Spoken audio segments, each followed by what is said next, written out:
昨日新闻嘛是要来讲选举消息。民进党的副总统参选人萧美琴，伊外交的表现，大家拢学咯。伊毋过国民党立委参选人齐卡心有公开一份2026年底才会当解密的政府的文件，讲到台湾开放美国猪肉甲福岛地区的食品呢，伊原无法度加入印太这个经济组织，显示讲美国无支持台湾加入，或者哪样？你警惕讲萧美琴贱鸟变成天文鸟。赖清德竞选办公室发言人就以上是呛齐卡心老实机密无适合做立委。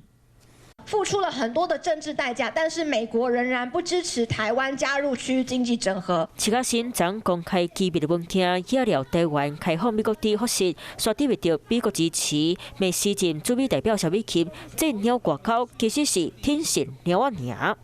过两天，各港提笑破文美执政党，阿拉赖清德竞总发言人赵以翔，今日下昼开记者会来呛动起。徐小新不适合担任立委，因为要避免他接触甚至于泄露更多的机密文件。徐小新所谓的爆料，只是进一步彰显中国对于台湾国际空间的打压。赵以翔话讲个真重，嘛强调台湾伫咧国际参与困难性，加上中国打压。不过萧美琴实际战绩大家拢看会到，嘛针对哪样积极做出解说。徐小新昨日公布的文件是涉外工作联系通报表，并非会议纪要，非记载对方的完整回应。阿拉机密的资料是为倒位来黑。如果要告我，也尽管来告，放马过来。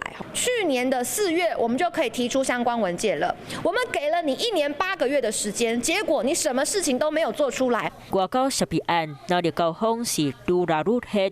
虽然是非对错，不是双方家己讲了准绳，不过已经互利空利税的大选，大家是愈看愈兴。Hello， 我是林纯佩。想要掌握最及时的新闻资讯或是体坛动态吗？赶快按赞、订阅、开启小铃铛，锁定华视新闻的 YouTube 频道。